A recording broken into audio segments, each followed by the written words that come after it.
Welcome, listeners, but take heed. We will say whatever we need to share our knowledge, thoughts, and joy, and even things that do annoy. So join us now, but be aware, we have a tendency to swear. We'll dial it back a little bit. But frankly, we don't give a shit. Welcome to For Fawkes' Sake, a Harry Potter book movie compare and contrast podcast. I'm Katie, and the Indiana Red Fox to my left is Ellen. Yeah, okay, but let's be honest though, in this duo, you are the red fox. Cause your hair is red and you're foxy. 1 out of 2 ain't bad, okay. Cause your hair is red and you're foxy. Cause my hair is red. Rar. Rar. Anyway, let's fly into the Phoenix flashback.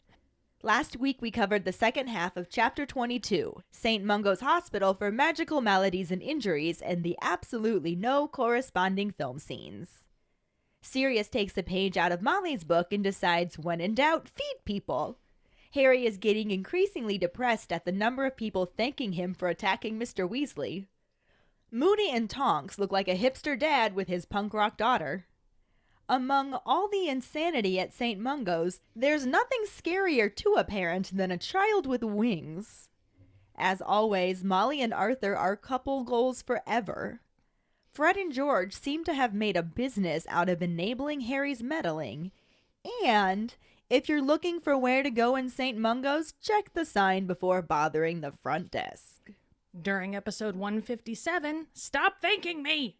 Our Potter Pondering was, what do you think about the movie leaving out the visit with Arthur in St. Mungo's and the kids overhearing Harry might be being possessed by Voldemort? Hi, Ellen and Keighty. This is Ashley with this week's Potter Pondering. How do I feel about them leaving out the visit with Arthur at St. Mungo's, and how the kids did not hear about Harry being the exorcist? Pissed. And I'm wondering if this is, the headway into me being angrier and angrier each week. But for right now, I'm going to rein it in and just say I'm pissed off. But it's cool. It's cool. Couldn't fit that much into the shortest movie. I get it. But I really wanted to see St. Mungo's. I want to see the inside of it. I want to see all the shit that happened inside of there. I'm a nurse, okay? I want to see. Never got to see the fucking kitchens. Bunch of other shit we ain't never get to see. This is up there with the fucking kitchens, as I'm mad that I didn't get to see. Not even to mention the plot holes and the information that we're not getting from this, that we're not getting from omitting this entire scene. But just to be able to visualize that would have been real nice. But I guess it cost too much money. Story of my life. Hey guys, it's Jackson. Here's my Potter Pondering for this week. I really did not like that they left out the visit at St. Mungo's. I mean, I hate that they left out both St. Mungo's visits, but yeah, this one where they introduced the hospital. Why? Why leave this out? St. Mungo's is an important place in the Wizarding world, and it's actually pretty important for this book's plot. Why leave it out? I mean, I wanted to see all the people with the magical ailments and Witch at the desk being all bitchy and, I don't want to deal with this, and, I wanted to see it all. Why? Fuck you, David. Hi, Ellen and Keighty. It's Megan. Pardon my sick voice. I'm just calling in with my Potter Pondering. So, in short, that's not how it happened in the book. Yeah, I was really disappointed that they left this scene out. They left St. Mungo's out entirely from this movie, because it was definitely a scene in the book that I really enjoyed reading about. I just thought that it was so cool, and it had so many fun magical elements to it. So, yeah, I was bummed. Thanks. Thank you so much for your responses. Our trivia question last week was, what message does Dumbledore send Phineas Nigellus Black to give Harry? Phineas Nigellus Black tells Harry to stay where you are. Congratulations goes to Megan Slater. Woohoo! She has hit a double-digit streak. Double digits, y'all. 10 weeks in a row. Mike is definitely getting nervous now. Mm-hmm. He was right on her tail with an answer that was correct in spirit, but not word for word. Nope. Not giving it to him. And it's only 2 more weeks to tie him. Oh, buddy. Will he get her this week and stop her before she catches him? We shall see. For now, let's just dive into the first half of Chapter 23, Christmas on the Closed Ward, and the corresponding film scenes that don't actually correspond. Chapter 23, Christmas on the Closed Ward, Part 1. Harry wonders if Dumbledore won't look at him because he's worried he would see Voldemort staring out of his eyes. He thinks about Voldemort's face on the back of Quirrell's head and runs his hand over the back of his own, wondering what that would feel like.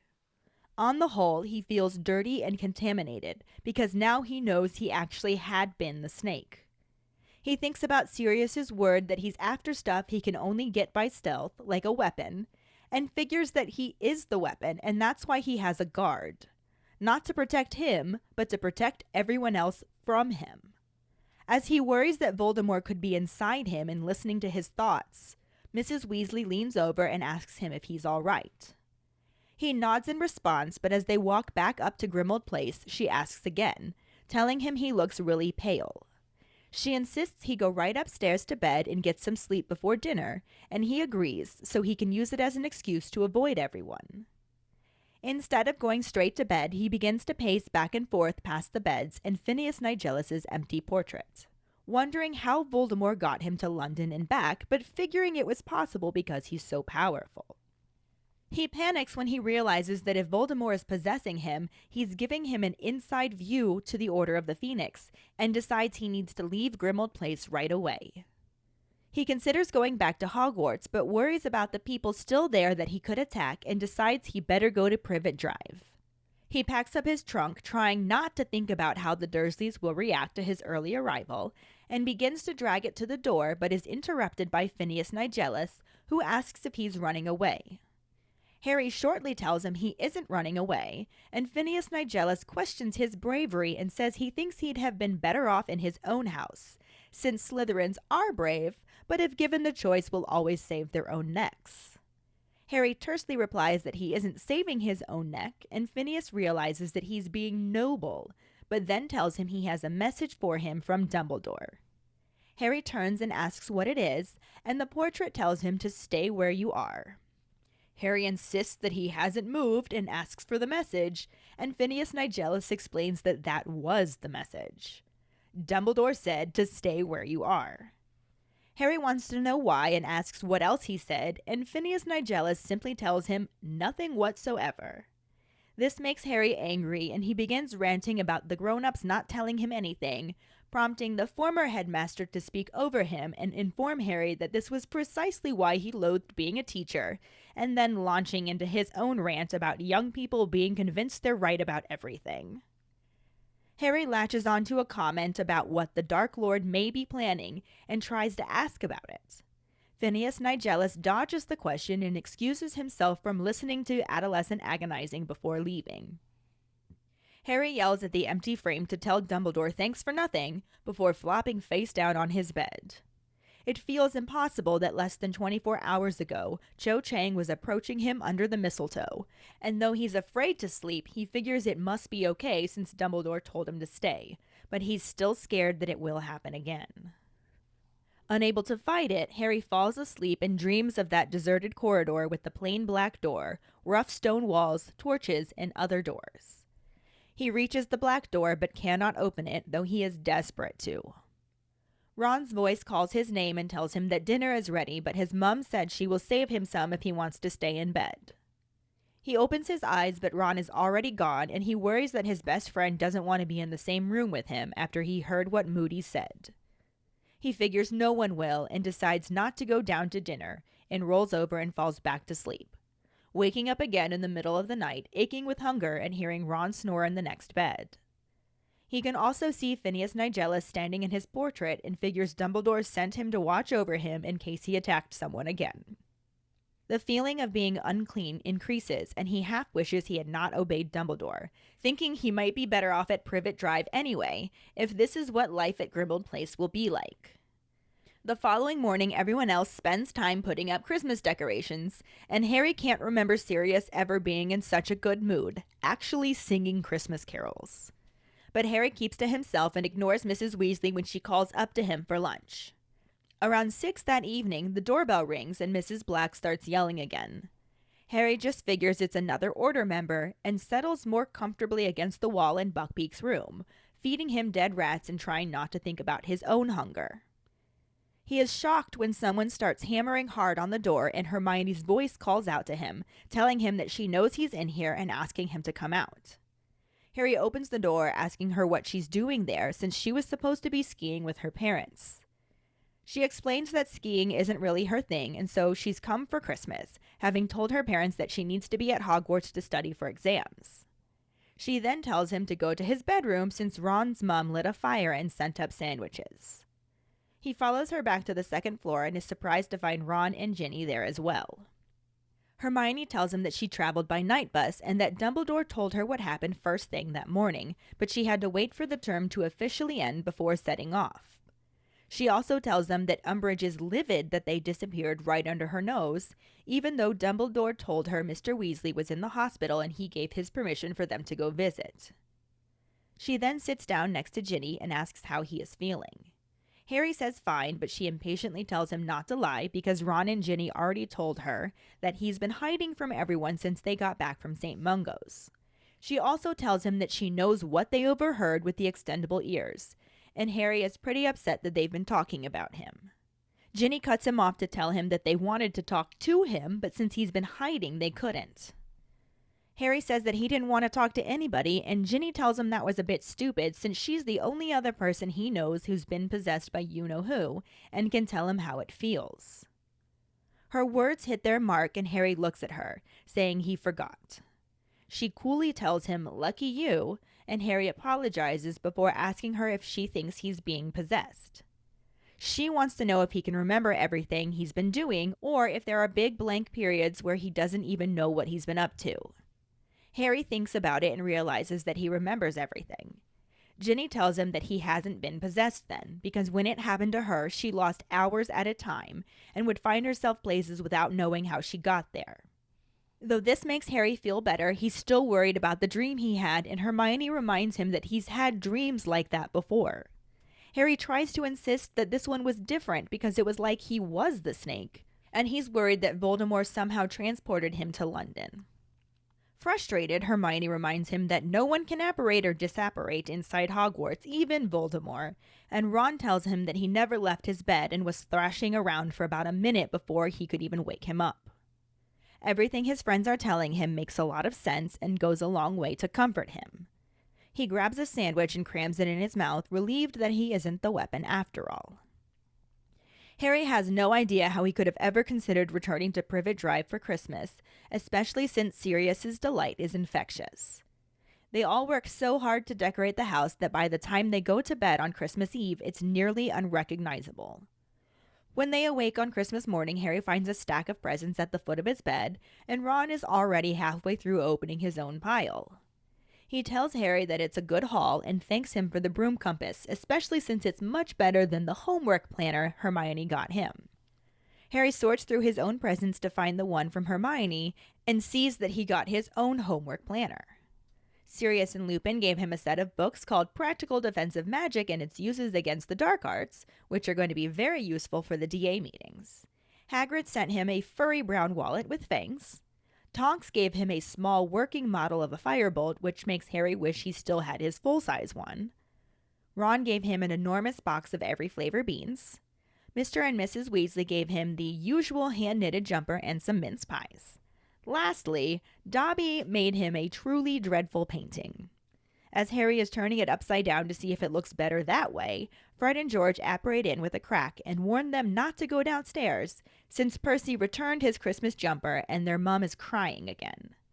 They tried to comfort her by calling Percy a humongous pile of rat droppings, but it didn't work, so Lupin took over, and they figure it's best to wait a while before going down for breakfast. Fred changes the subject to ask what Dobby's painting is supposed to be, saying it looks like a gibbon with 2 black eyes, and George sees on the back that it says it's Harry. Fred grins and calls it a good likeness, and Harry throws his homework planner at him. They then all get up and get dressed and head downstairs, hearing people in the house call Merry Christmas to one another and meeting Hermione on the stairs. She thanks Harry for the numerology book he got her and tells Ron that the perfume he picked out is really unusual. Ron responds with no problem and then points at the package she's carrying and asks who that is for. She tells him that it's for Creature, and Ron warns her that it better not be clothes. She says it isn't, that it's a patchwork quilt to brighten up his bedroom. Harry wonders what bedroom, and she explains that Sirius says it's more of a den, that he sleeps under the boiler in the cupboard off the kitchen. When they get to the kitchen, Mrs. Weasley wishes them a Merry Christmas, sounding like she has a bad head cold, and they all avert their eyes. Hermione thinks they should knock on the door to Creature's cupboard, and when Ron does, there isn't any answer. They peer inside and see what looks like a nest of assorted rags and smelly old blankets, along with stale bread crusts and moldy bits of old cheese. In the corner, Harry can see glints of objects and coins that he figures Creature must have saved from the purge of the house. Hermione decides to just leave the present there for him to find later. As they emerge from the cupboard, Sirius exits the pantry and wonders if any of them have actually seen Creature lately. Harry says he hasn't seen him since Sirius ordered him out of the kitchen the night they all came back, and Sirius figures that was the last time he saw him too, but decides he must be hiding upstairs somewhere. Harry worries that he might have left, and when Sirius says they can't leave unless they're given clothes, Harry points out that Dobby was able to leave the Malfoys to give him warnings a few years ago. Sirius looks concerned for a moment, then says he expects he'll find him crying over his mother's old bloomers or something, adding on that he might have crawled into the airing cupboard and died, but he mustn't get his hopes up. Fred, George, and Ron all laugh, though Hermione gives Sirius a reproachful look. The movie section starts out with an outdoor transition scene of some children playing in the snow in front of number 12 Grimmauld Place as a couple walks by. The camera then zooms in on the house before cutting to Ron, Ginny, Fred, George, and Hermione standing in the kitchen, watching as a miniature Santa flies by on a broom. Mrs. Weasley then announces the return of Mr. Weasley, who is wearing a purple paper crown decorated with gold stars. They both duck as the miniature Santa flies overhead, and everyone applauds for Mr. Weasley. Mrs. Weasley laughs happily, then tells everyone to sit down so they can get their presents. As they open them, Harry enters the kitchen, and Mrs. Weasley gives him a gift and a hug. Sirius stands in the doorway behind them and smiles at Harry as he opens his present. Mr. Weasley then raises his glass to make a toast to Harry Potter for saving his life, and everyone says his name and drinks to him. Harry looks extremely disconcerted by this toast and looks at his godfather, who winks at him. The scene then cuts to Ron, Hermione, and Harry walking down the stairs as Hermione tells Ron that she doesn't understand why he doesn't want to wear the vest his mother gave him for Christmas. As Ron says it's because he looks like a bloody idiot, Harry looks through an open doorway and makes his way into the room to look at it. The walls are covered with a large green tapestry depicting a family tree. He finds the old house elf Creature in the room, commenting on the nasty brats before addressing Harry by his full name, also calling him the boy who stopped the Dark Lord, friend of mudbloods and blood traitors alike.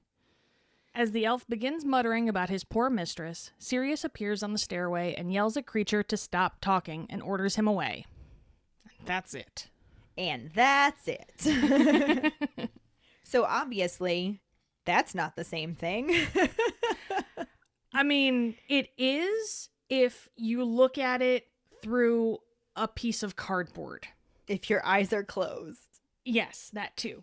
If you just switch the words around a little bit. Never mind the fact that your section was like 7,000 words shorter than my section. There's that.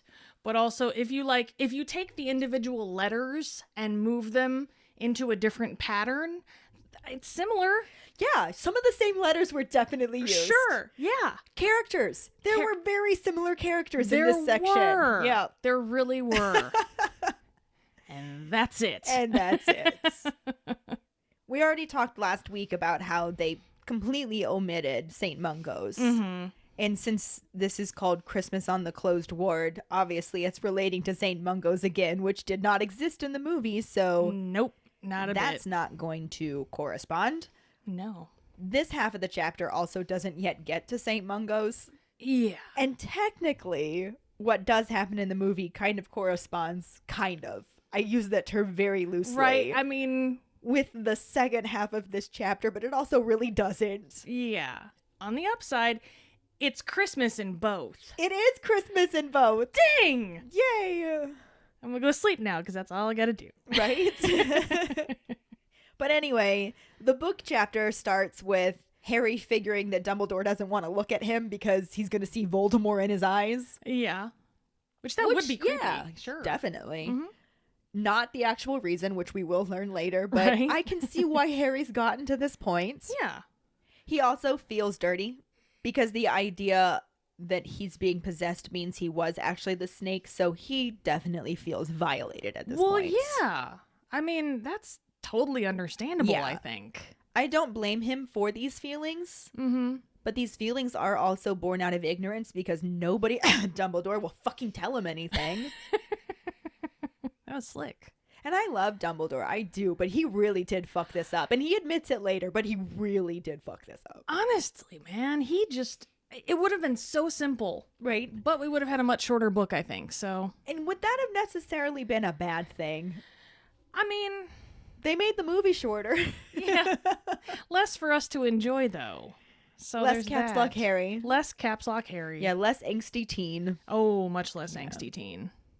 But then again, I'm sure he would have found a way to fuck things up somehow otherwise, but I'm sure he would have meddled in something he ought Yeah. not to meddle in. he just would have been more well-informed while doing it. That's all. Right. Which honestly would probably have led to more meddling. Mm-hmm. Meddling does breed more meddling. Yes.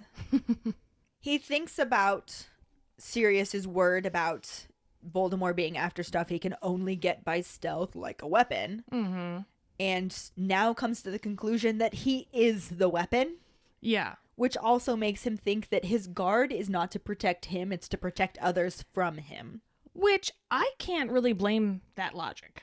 Again, it is understandable logic, but it is based in ignorance. Yeah.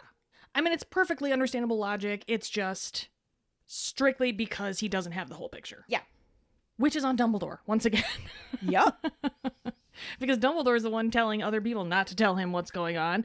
Dumbledore's also the person not telling him what's going on. All to avoid something that ends up happening anyways. Right? Probably worse than it would have happened. Yeah. The Had beans Harry been been just warned. spilled. Yeah. It's ridiculous. Anyway. The movie kind of touches on Harry thinking about Sirius's words because it did have him hearing them again in the dream. Mm-hmm.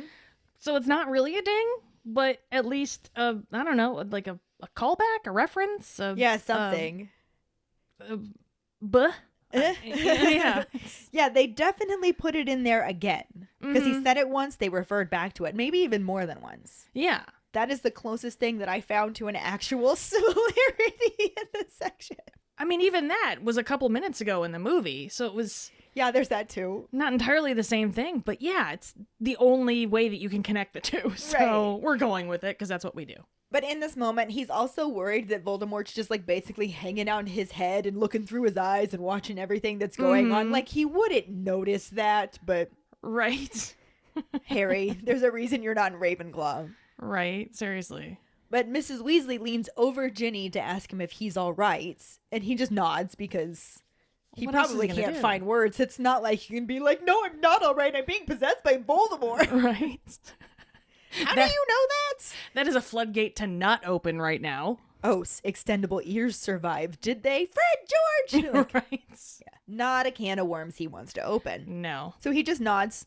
And they make it back to Grimmauld Place, but as they're walking in, she asks him again, like, are you sure you're all right? You look really pale. Mm-hmm. Sadly, she did not use the term peaky again. Because that would have Unfortunately. Yeah.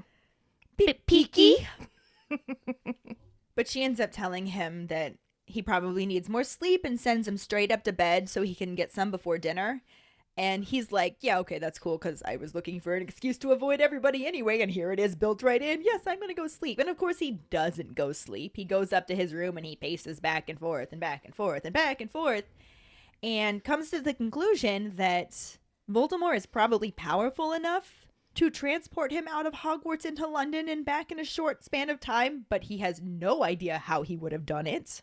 I mean, he doesn't have any idea how many people do a lot of things. Doesn't mean they don't do them. Right? He's But not okay. finished with his education at this point. Yeah. Also, in this moment, he comes to the conclusion that if Voldemort is possessing him, he's literally giving him an inside view of the Order of the Phoenix. Or, at this particular moment, his bedroom at the Order of the Phoenix. Right. But he decides that he's just got to get out of Grimmauld Place.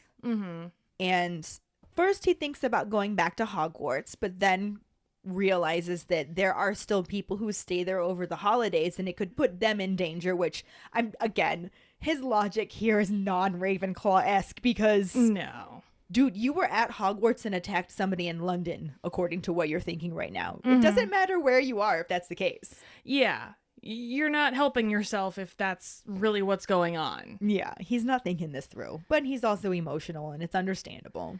Yeah, he has no answers. He has no idea what's really happening. Yeah, His mind's all over the place. completely. Yeah. But he doesn't want to put the people at Hogwarts at risk, so he settles on going back to Privet Drive because fuck the satchels of assholes. Right? You kind of want to lead Voldemort to them. Just be Right? like, sick 'em, boy. Like, Get him. or maybe he just wants to really mess with Voldemort and, like, start watching Dudley every time he bends over or something and, like, haha, look at this fucker. Hey, there's still a pig's tail. I thought they got that removed. Moving on. Moving on. He starts packing up all of his things, tries to not think about the Dursleys' reaction when he shows up 6 months before he's actually supposed to, Right. and then starts dragging his trunk to the door, but he's interrupted by none other than Phineas Nigellus, who from his portrait goes, "You're running away." No, I'm just looking for a new home. What? Leave me alone. Basically. He says he's not running away, and Phineas Nigellus then questions his bravery. That's one thing for Phineas to be doing. Flat out says to him, I thought Gryffindors were supposed to be brave. You'd be better off in my house. Slytherins are brave, but we're also going to save our own asses when it comes down to it. That's a big old fact. Harry is not having any of this. He just explains that he's not trying to save his own neck. And this makes Phineas realize that, oh, this is noble. You're trying to protect everybody else. Oh, this is for the greater good. I see. It's very Gryffindor. Stay the fuck away from my house. But he tells him that he has a message for him from Dumbledore. So Harry immediately turns around. He's like, what did Dumbledore say? Please tell me something, anything I need to know. Phineas says, stay where you are. Yeah, and? Yeah, Harry's just like, I haven't moved. What's the message? Yeah, tell me. And Phineas is like, I did tell you. That was the message. Dumbledore said, stay where you are. Which was our trivia question, but also an incredibly open-ended, shitty thing to say. Like, that's a stupid message to give. Accurate on both counts. Yeah. And? What else? That's... Exactly. Naturally, Harry wants to know why he's being told to stay where he is. Yeah. What else did he say? And Phineas is just like, nothing. That's it. That's the message. Oh, the man hasn't talked to you all year, and yet you think he's going to talk to you through me? Like, you think he's going to tell me shit to tell you? No, dude. He doesn't even give him that. Just says nothing whatsoever. Yeah. Like, he actually says the words nothing whatsoever. He doesn't say nothing whatsoever. He says nothing whatsoever. Oh, I got you. Yeah, That's... just trying to make sure that was clear because that was confusing in my own brain. Anyway, Harry understandably gets angry because Caps Lock Harry. Well, yeah. And he starts ranting about how that's the exact same thing that they said to him when he got attacked by Dementors. All of the grown-ups are like, just stay where you are. Don't do anything bad. Blah, blah, blah. And will anybody tell him anything? No, nobody will tell him fucking anything. He just wants to know what's going on. To be fair, that did all work out in the end, really. So, there's that. But... not without a little bit of stress and finagling, though. I didn't say it worked out stress-free. That's not what we're here to do, Ellen. Fair enough. But Harry's rant sets off a rant of Phineas Nigellus, who, as a former educator, starts talking about how this is exactly why he loathed teaching, because young people always think that they're right and blah, blah, blah, blah, blah. And, I mean, I get it, man. He's not wrong. I get it. Like, especially at that teenager age, You they think you they know have the answers everything. to everything. And I'm like, oh, Sweet summer child. Just because you know more bad words than me does not mean you know more than me. Also, you don't know more bad words than me. Listen to my podcast and you'll see. Or don't, because I don't want to get fired. Bad words. Right. He makes some comment about whatever the Dark Lord may or may not be planning, and Harry, being unable to not meddle, just immediately goes, "Oh, so he is planning something with me?" Which I don't blame him at all. Like, it makes perfect sense that he's trying to get any information that he can. Because Phineas Nigellus totally hears things in Dumbledore's office. He knows more than he's letting on. Oh, yeah. And I don't blame him for trying to get anything, even just a little nugget of something. Oh, yeah. Just like, oh, you don't say. Go on. Maybe I can Hagrid this out of him. Right, exactly. But naturally, the former headmaster just dodges the question and says, "I'm done listening to adolescent agonizing," and walks out the side of the portrait and disappears. So Harry just yells at a now empty frame. Sure. To thank Dumbledore for nothing. Which, basically, yeah, that was next to nothing. Yeah, I don't blame him, really. And then he just flops face down on his bed.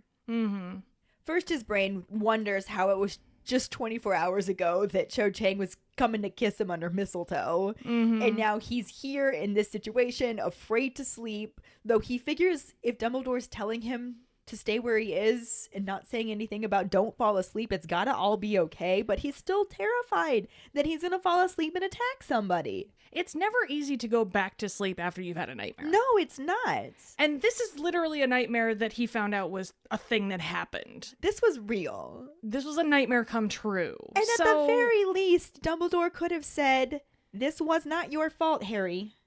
You just witnessed it because of this connection you have with Voldemort." Yeah. That gives 0 away, but comforts Harry perfectly. Fucking comfort Harry. There's nothing wrong with that. Anyway, as per norm for someone who has stayed awake for 20 hours straight, he falls asleep. Sure. And right back into the dream of that deserted corridor with the plain black door and the rough stone walls and the torches and the other doors that, you know, looks nothing like the corridor they show us in the movie. You know, shiny tile and whatnot. Right, and weird. But black, so they used the same color in a sense. Ooh. Yeah. Way to keep things on theme. Right? The mood is there. It's like when you update your computer and everything is essentially the same, but not at all. No, it's like every single time I go to fucking use Facebook again. Yeah. Yeah, definitely. That's what it is. Book to movie is the way Facebook keeps updating shit. Yeah. I liked it the way it was before. Why did you change that? Right.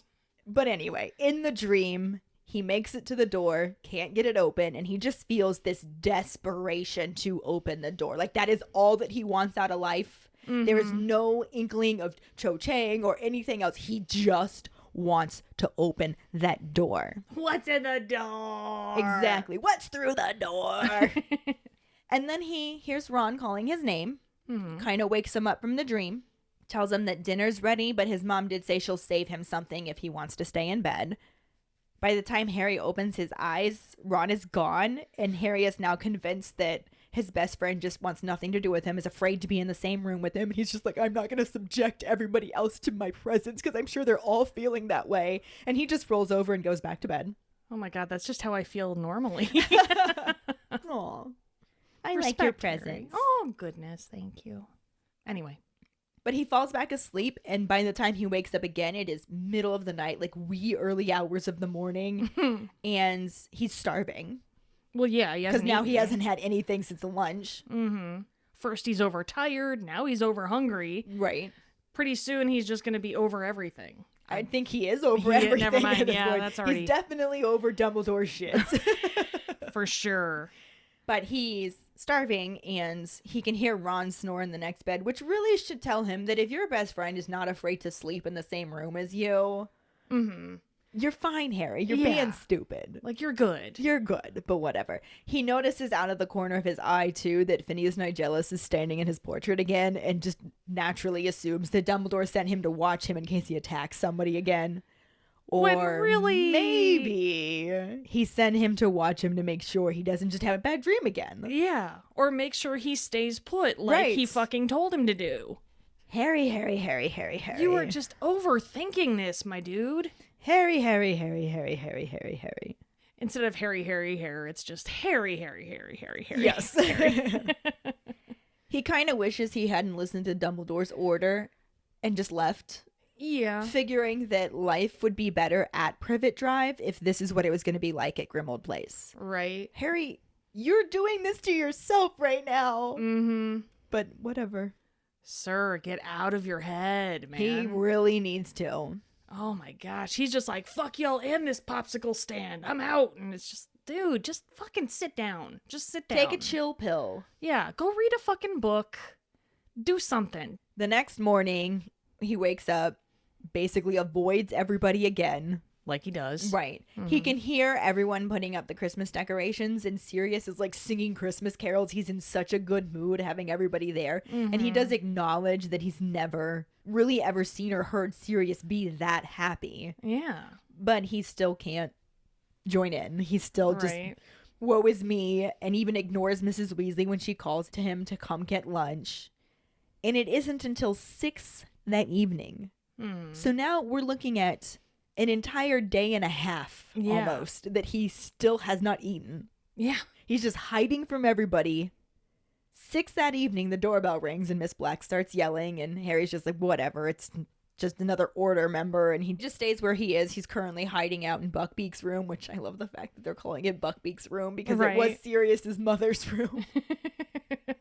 But he's just hanging out in Buckbeak's room, feeding him dead rats, and probably on some small level considering eating one himself. He's so hungry. Possibly, yeah.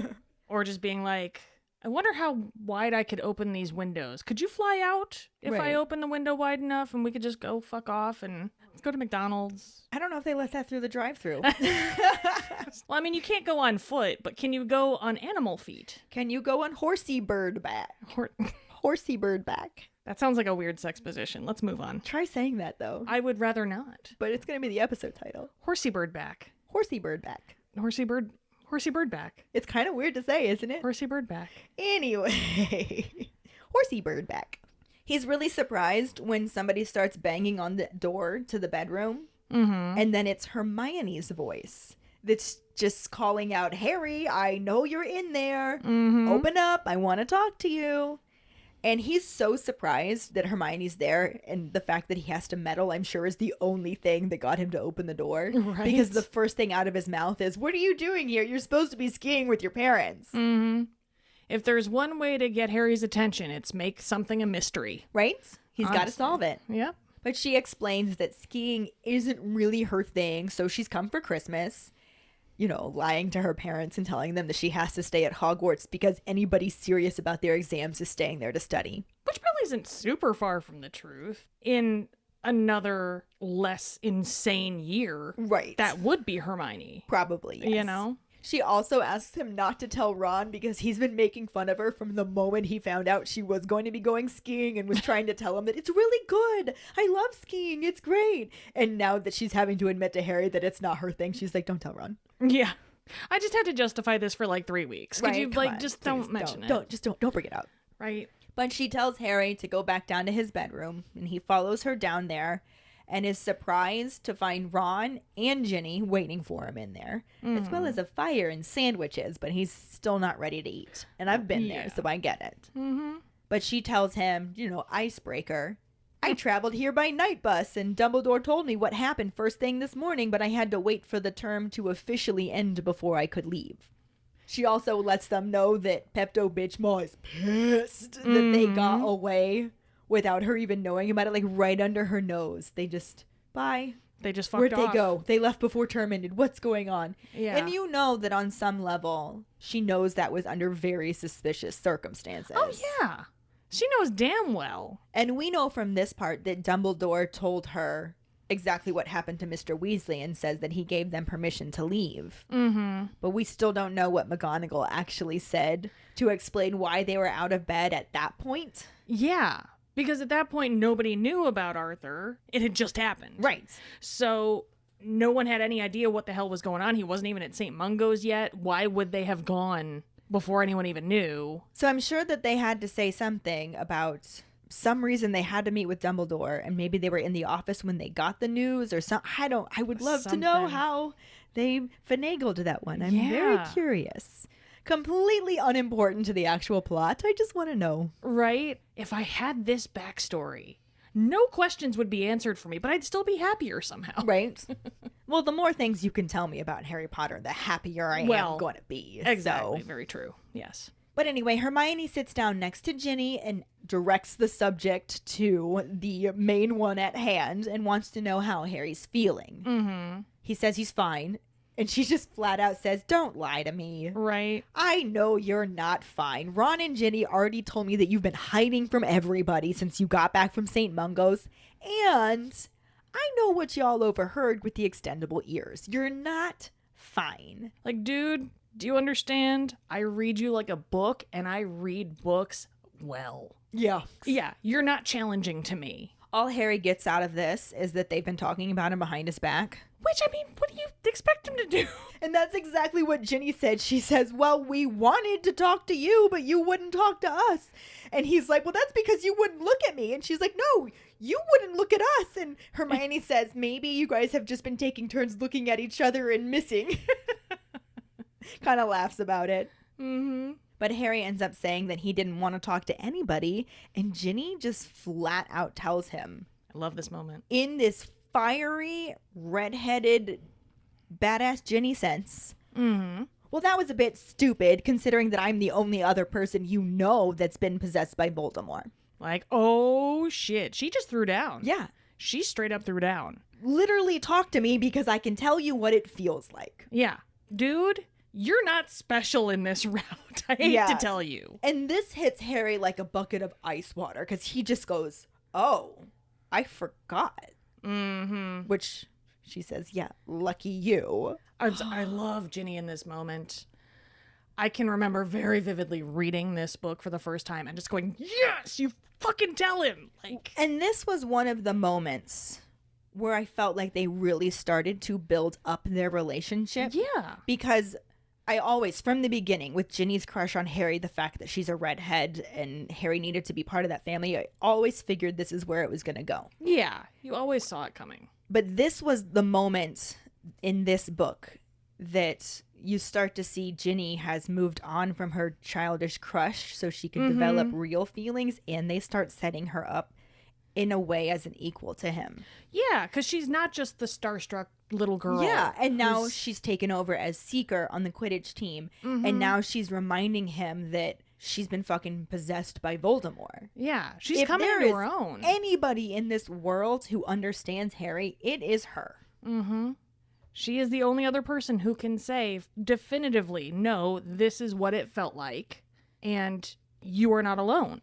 I think it did a real disservice to their relationship to leave this out. It did a disservice to their relationship. It did a giant disservice to Ginny's character in general. Oh God, let's not even go Like- there. Oh, this is why Ginny is my favorite book character. I officially want to do a Potterheads of History because it has been a while and talk about how the movies did her dirty. What? You want to do a Ginny-centric episode? Well, sign me the fuck up. Oh, I already did. Jesus. Yeah, you did that like 3 years ago. Speaking of which, it was our anniversary recently. Oh my gosh, it was. Mm-hmm. Aw. It's officially 3 years now, isn't it? Yeah, 3 years. Wow. We started this as bright-eyed, bushy-tailed 30 year-olds. Yep. And now we're wise old 30 olds. Anyway, back to the story at hand. Harry realizes that he's been an asshole in this situation About time. because he's not completely clueless, just a little clueless, depending on the topic. But he gives a very sincere apology. Mm-hmm. Oh man, Like, oh, I fucked that up. Yeah. I'm so sorry. Do you think I am being possessed? Well, we're on the subject. Yeah. About that. So she wants to know if he can remember everything he's been doing or if there are any big blank periods. Mm-hmm. And there aren't. Harry has been fully conscious He throughout remembers all all of this of stuff. it, He remembers yeah. everything. No big blank spots in his life. Mm-hmm. And tells her this. And Ginny is able to comfort him by letting him know that then he has not been possessed. Yeah. When it happened to her, she had hours that would just disappear, and she would wake up in places and have no idea how she got there. Mm-hmm. And she'll have, like, realized she did things and be like, what on I am earth? covered in paint and feathers. What the hell's going on? Yeah. What the actual fuck just happened? Because I was fine 2 minutes ago, right? But somehow now it's dinner time, and what is going on?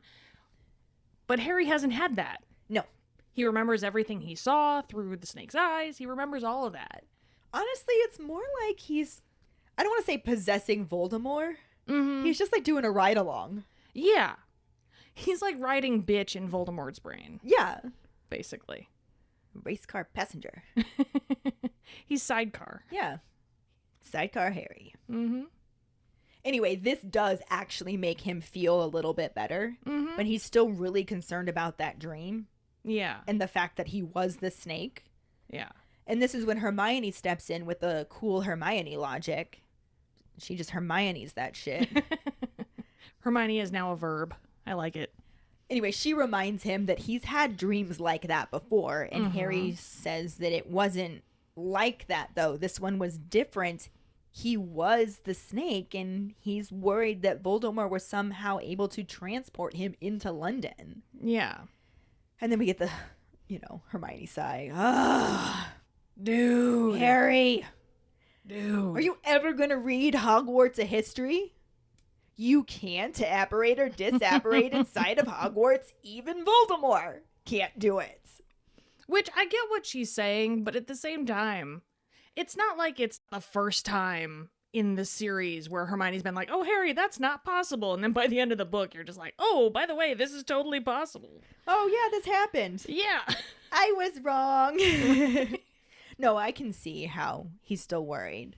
Yeah. But it's actually Ron who has the thing that really hits the nail in the make Harry feel better coffin. Mm-hmm.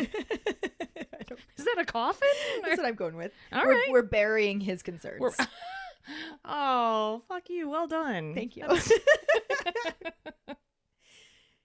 But Ron tells him that he was literally thrashing around in his bed for a solid minute before they could get him to wake up. He says, you never went anywhere. Yeah. You were in your bed the whole time. You did not leave Hogwarts. Yeah.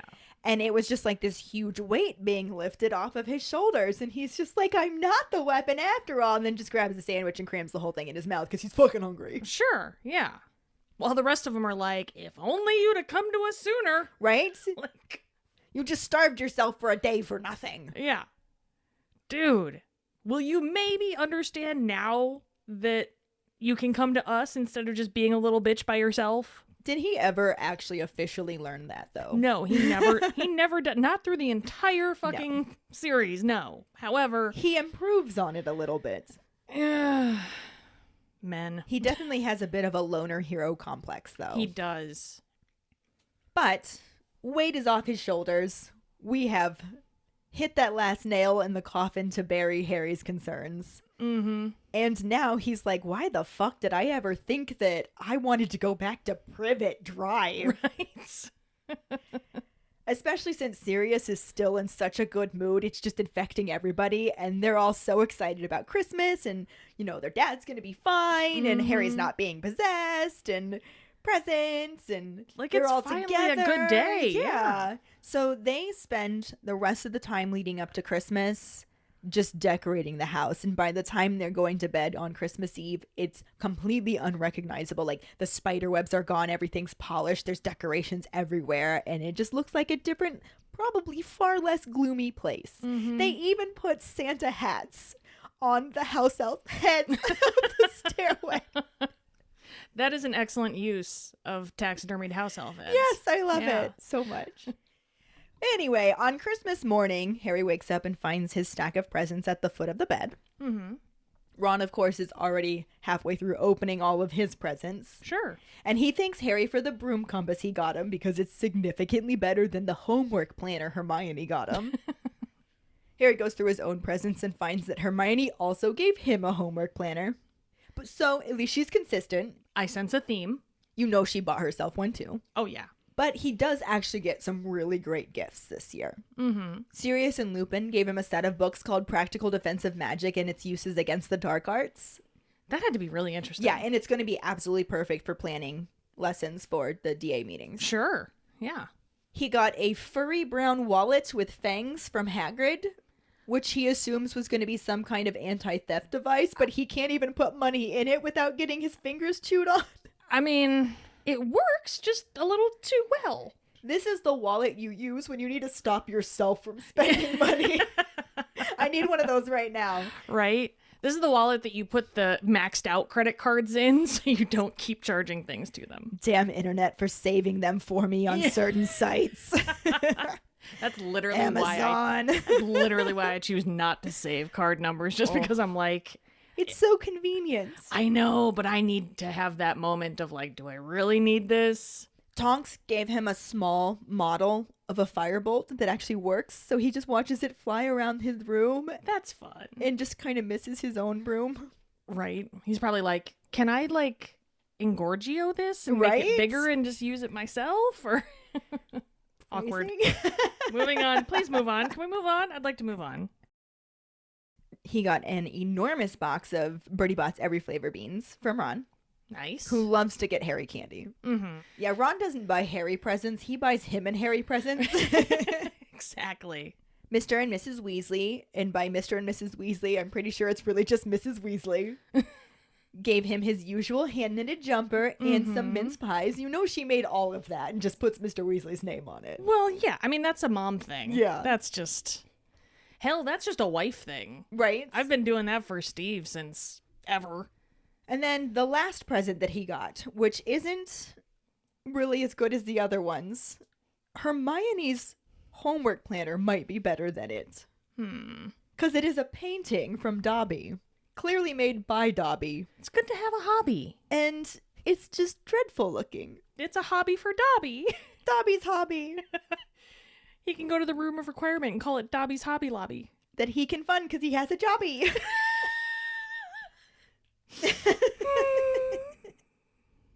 I'm sorry. I would take Dobby's painting over Hermione's homework planner. Well, he's turning it upside down to see if maybe it looks better that way. And at this point, Fred and George apparate in. Mm-hmm. And first, they just warn him not to go downstairs yet because Percy sent back his Christmas jumper without a note or anything. So Mrs. Weasley's just bawling. Oh, yeah. Dude. Yeah. Dude. Yeah. And that hits harder with something handmade, too. Yeah. Fuck right off, Percy. Yeah. Honestly. Like, you didn't have to send it back. Fine, don't wear it, but don't fucking Yeah. send it back. Don't wear it. Throw it away for all we fucking care. Set it like, on fire. Yeah. Don't fucking send it back. That's shitty. Dude. The twins tried to comfort their mom by calling Percy a humongous pile of rat droppings. That's nicer than I had in mind, so there's I that. think she just cried harder, though. Yeah. Because they said it didn't work. Yeah. And that Lupin has taken over trying to comfort her, so they just kind of hightailed it out of there and figure it's best to wait. That would be the right call, I believe, in this case. Sure. Fred then changes the subject to ask what Dobby's painting's supposed to be, saying that it looks like a gibbon with two black eyes. And at this point, George sees what's written on the back. It's a portrait of Harry. It's like a Picasso. There we go. Yeah. Maybe Dobby is the next Picasso. Maybe. It's abstract. Damn it. Fred grins, says it's a good likeness. So Harry throws his homework planner at him. And what I do love about this homework planner is that when it hits the wall and falls open, it actually like talks. Oh, God. Don't save it for later, you big second raider. God. If my planner talked to me like that, I'd probably throw it across a room too. Yeah. But If- it's funny. If the thing that's across the room is the garbage can, yeah. Eventually, they all get up and get dressed and head downstairs, hoping that the coast is now clear. And they can hear like other people in the house yelling Merry Christmas to one another, and they meet up with Hermione on the stairs. And she thanks Harry for the numerology book that he got for her, which I would love to know how he knew what book to get her, because she says that she's been wanting that one for a while. Do you think she drops hints? I mean, obviously, she sent him a link to her Amazon wish list. Accurate, yes. Right? Nice callback. You're welcome. And Harry is clearly the better gift giver because she then tells Ron that the perfume he got her is really unusual. That's a very nice way to say unusable. Accurate. Yeah. And then Ron, of course, is completely clueless as to what unusual means and just says, no problem. Like, that wasn't a thank you, Ronald. Oh, Ron, honey, baby, sweetie. But he notices that Hermione is carrying another wrapped package and wants to know who that's for. And she explains that it's for Creature, and Ron says, it better not be clothes. You know what Sirius said. And she says, I know it's not clothes. It's a patchwork quilt. I thought it might brighten up his bedroom. Harry wonders what bedroom, Right? because I'm sure they've explored all of the rooms cleaning in there. Yeah. And she explains that Sirius called it more of a den, that he sleeps under the boiler in the cupboard that's right off the kitchen. So it's like the one door they've never opened. That's a closet. Which gives him and Harry something in common. I was gonna say. They have something they can bond over now. Yep. Like, you lived in a closet, I live in a closet. Small world. But when they make it down to the kitchen, Mrs. Weasley's the only one they see in there, and she wishes them a Merry Christmas, but sounds like she has a bad head cold, so they're all just like, yeah, Merry Christmas. I'm not gonna look at you right now. I don't want you to start crying again. Right? And Hermione thinks they should knock on Creature's cupboard door. So Ron does, and there's no answer, and they just decide to open it up and check. Mm-hmm. And inside, there's a whole bunch of rags and blankets and, like, food crusts, and it kind of smells, and there's little glints of metallic objects, and Harry figures it's all of the stuff that he's Squirreling away. Yeah. Everything that he's tried to save from the purge. Mm-hmm. And Hermione ultimately just thinks, I'm just going to leave this here. Yeah. He can find it later. That'll be all right. Yeah. And when they come out of the cupboard, Sirius is coming out of the pantry. So I don't know if he was just there the whole time or what was going on. But he sees where they're coming from and wants to know if any of them have actually seen Creature lately. Because at this point, they're all starting to realize that the last time they saw him was when Sirius ordered him out Yeah. of the kitchen. Because he wasn't there for that breakfast. Yep. Sirius kept calling him and being like, come make us some food, fucker. And he So didn't he's show been up. gone Yeah. for over a day now. Mm-hmm. And it's starting to get a little sus. It's going on to 2 days almost at this point. Yeah. Sirius is a little bit concerned, but figures he's just hiding somewhere upstairs and says he'll look for him later. And Harry actually worries that he left. Mm-hmm. Sirius replies that he can't leave unless he's been given clothes. And Harry points out that that's not actually the case because Dobby was able to leave. Yeah. Like, he can't leave for good, but he can can take day leave, trips. yeah. Yeah. And this just makes Sirius a little bit more concerned for a moment. Mm-hmm. And then he's just like, nah, I'll find him later. It'll be whatever. He might be just crying over my mother's old bloomers or something. Or, you know, maybe he crawled into an airing cupboard and died, but I mustn't get my hopes up. Which, of course, makes Fred, George, and Ron all laugh because they're delightful, but also kind of heartless little bastards. Right. Sure. And Hermione, who can be a pain in the ass, but has her heart in the right spot, just gives Sirius a reproachful look. Because what else are you going to do at Right. that point? Sure. Yeah. And absolutely none of that happened in the movie, by the way. Yeah, not a lick of it. Nothing. The one thing we mentioned was that reference to the weapon that Voldemort may have been after, and that even wasn't in this section. Even that, yeah, that was... Nope. One could make the case that this movie scene lines up better with part of the second half of the chapter, but it also still doesn't line up at all. So, I mean, we're just going to talk about it here. Cause... Yeah, like we were saying earlier, it doesn't really fit in at all, so this was the timestamp. This is what we're doing. Right? It's just... This is getting worse and worse as this movie and book go on, honestly. But in the movie, it's beginning to look a lot like Christmas, because it is! Christmas! Yay! It's Christmas at Grimmauld Place, so ding! Ish. Ish. It's a ding-adjacent type sound, yes. It's like somebody took the ringer out of the bell and they're shaking it. But we see some kids playing in the snow outside, and an old couple walking in the snow, and it all looks cozy and jolly. And then we go inside Grimmauld Place, and most of the Weasley children, plus Hermione, of course, are watching this creepy little Santa fly around on a broom? Yeah. Does Santa fly on a broom in the Wizarding World? Because that's even less logical than a flying sleigh. I mean, you know that his Santa bag has an extendable charm on it. Well, yeah. Now I'm imagining reindeer flying on brooms pulling a sleigh. We should probably just move on because we can really go down the rabbit hole on this. Yeah, definitely. Molly then excitedly announces the return of Arthur as she pushes him into the table in his wheelchair, and it's just so cute because she's like, Daddy's back. Yeah. And I love it. I love it so much. And Arthur's still looking rough as fuck, but his purple paper crown does at least make him look festively rough as fuck. Basically, yeah. It's like a very jovial rough as fuck. Yeah. Rough as fuck with stars. There's sweaters and scarves and, of course, a nice big box for Ron, which is weird. Big bucks. A big box for you, yes. They emphasize that. More than once. Very oddly, yes. Like, it almost sounds like an inside joke. That is a terrible thing to call Hermione. Ellen! Oh, goodness. Oh, my word. Okay. Oh, my stars, Ellen. Stars. Ellen, you dirty little thing, you. I love it. But inside of the nice big box for Ron is a furry vest type thing.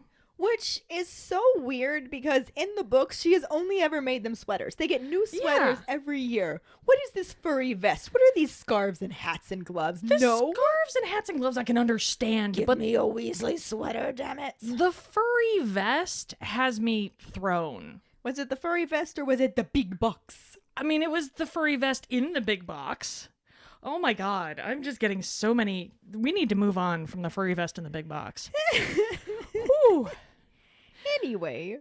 At this point, Harry chooses the right time to come in because Molly just bounds up to him with a gift and loves up on him a bit, as only Molly can. He looks a bit overwhelmed, but happy to be so. Yeah. Like, it's kind of a moment where he's taking in the love. But also feeling like he doesn't deserve it. Exactly, yeah. And as Harry opens up his gift, we see Sirius standing in the doorway behind him. Mr. Weasley then announces a toast to Harry as he raises his glass and says he wouldn't be here without him. Needless to say, this leaves Harry feeling super awkward, considering in his mind at least, he's the reason everything happened to begin with, so awkward. Harry looks massively uncomfortable as everyone toasts to him and his amazingness. He's just like, oh. Stop thanking me, I'm fucked up. Exactly. Like, guys, please, come on. But he looks around and he locks eyes with his dog father, who's standing behind him at that point. And Sirius winks at him like only Sirius can. I mean, I'm not complaining about getting a wink from Sirius, as played by crazy Gary Oldman. Right? If you'll excuse me, I just need a moment to recover. Right. But it is a little odd to wink at Harry like that. Yeah. But anyway. Hang on, I gotta get past the wink. Okay. Whew. I feel better now. We then cut to Ron and Hermione walking down the stairs as Ron bitches about his Christmas gift and Hermione seems to kind of taunt him. I feel like fourth movie and on, Hermione's delivery of lines just often sounded very bitchy. Yeah. And every time she says Ronald, it was annoying. It was very much so. And not to mention the fact that they were playing Ron as such a dumb little asshole. Yeah. Knowing book Ron, you're like, okay, Hermione, you need to back up. But then seeing movie Ron, you're kind of like, okay, Ron, you kind of deserve that. Like, in this, he's totally bitching about the gift that his mother made him. It was shitty. And he's being a little asshole. And so you're kind of like, well, Hermione kind of deserves to be an asshole back to him. But why did they have to make Ron an asshole in the first place? Exactly. Yates. Ew, David. Ew. Ew, David. Right? I don't know. Fucking movie. But meanwhile, Harry, who was following behind them down the stairs, he veers off at the bottom of the steps when he sees an open door and his metal senses activate. Which is fair. Open door. Right? You're just like, ooh, I haven't Apparently been in to here. a room he hasn't looked in yet. Right. Unless, of course, you're reading the book, in which case we already had this scene. Exactly. So as we've already seen in the book, the room is just covered in this big-ass tapestry that almost looks more like woven wallpaper and is decorated with like a giant family tree. A+ for the design flex on this. Oh, Mina Lima killed on the designs for everything. Like, when reading the book, I had my own thoughts about what this looked like in my head. But then the way that they designed this and the way that it looked on the screen, it was amazing. It really did look good. It was incredible. I was just kind of going, holy shit, the Black family would have this. This is exactly how it should have looked. Like, I mean, the book made it seem like it was only one wall, not the entire Yeah. room, but I didn't mind it. I kind of like that it seemed to show how old the Black family is because it went all around the room like that. But Harry is momentarily distracted by Creature, who had been chilling in the room, being his usual cantankerous self, looking like, you know, Umbridge's naughty bits directly after a week-long orgy. You'll never look at Creature the same way again, will you? I need a minute. The look on your face. You okay now? No. Better just keep going. I'm just going to need a few minutes. But yeah, so Creature looks pretty nasty. But he addresses Harry, calling him a nasty little brat, before realizing which nasty little brat he actually is, and then refers to him by name and calls him the boy who stopped the Dark Lord, friend to mudbloods and blood traitors alike. Which really, that's kind of the biggest accidental compliment he could give to Harry. Yeah, Harry's just like, hey man, you're creepy, but thanks. Right? I did do that. I am friends with those people. Like, you say that like it's a bad thing. Yeah. Thank you. Creature just continues his rambling until Sirius appears on the stairs and tells him to just fuck right off. Which, again, previous chapter, but kind of a ding to when Sirius told him to fuck off from the kitchen. True. That is the closest thing we have Yeah, to a similarity. Again, muted ding right there. Creature does his usual sarcastic muttering about living to serve as he walks away, as Sirius makes his way into the room and tells Harry, never mind that little shitheel, because he's always been a twat waffle. Yeah. Which I don't think anybody seeing him would think he's lying. No. He looks like he's always been a little twat waffle. You don't grow into that. You just are born that way. Right? Anyway, this is where we cut off the movie section, and we've previously ended the first half of the book chapter. Mm-hmm. So the episode is coming to an end. And we don't really have any new actors to talk about because very little happened here. Yeah, no one we haven't already seen. Yeah. We might have if they had actually, covered the book chapter. Sure. But why we would they don't. do that? Yeah. Why would we do that? That's just silly. So let's just go right on to the Potter Pondering. Mm-hmm. Which this week it is, what are your thoughts about the movie not giving us that bonding moment between Harry and Ginny about Harry possibly being possessed by Voldemort? Find the post on our Facebook page and share your thoughts, or call us at 216-526-6792 and leave your response as a voicemail. Make sure you start off telling us your name and then go into your answer. Get it to us by Wednesday if you want it to be in the next episode, and if you don't make that deadline or don't want it in the episode, don't forget you can also stitch your response on TikTok or just respond on social media. We really look forward to reading, hearing, and seeing them. This will bring us to our sorting hat story, which is from our friend and fellow Harry Potter podcaster, Zach from Belated Binge. And since he's a podcaster, we just let him record his own. Mm-hmm. Enjoy. Hi, for Fawkes' sakes, friends. It's Zach from Belated Binge, your fellow Potter podcaster, dropping in with my, pause for dramatic music, sorting hat story. So it all began many years ago when a man and woman fell in love. Not my parents. That's a completely different story. No, I'm talking about me and my wife, because despite the fact that I am the same exact age as Harry in the movie timeline and being made fun of pretty much my whole life for looking like Harry Potter, when I picked these things up as a kid, I just didn't stick with it. It wasn't until I was in 25, 26, somewhere in that ballpark. My wife and I had been together, dating for a few years. We had just gotten into our first condo together with our own place. And when I would come home from work at night, instead of turning on sports like I would do all the time, I was trying to find something that the two of us might be able to watch together, or at least have up as background noise, because my wife does not care about sports. And one of those things was often the Harry Potter movies. When Sci-Fi or whatever, Freeform or whatever station had it, they would always do those Harry Potter marathons. And obviously, I didn't know what the hell was going on, so I asked a lot of questions. And the default answer that she would give me to these questions after a while was, "You'd have to read the books. It's better in the books."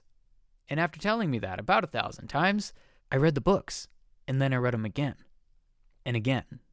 And I found podcasts and YouTube videos, and I took the Potter No More quizzes multiple times, actually.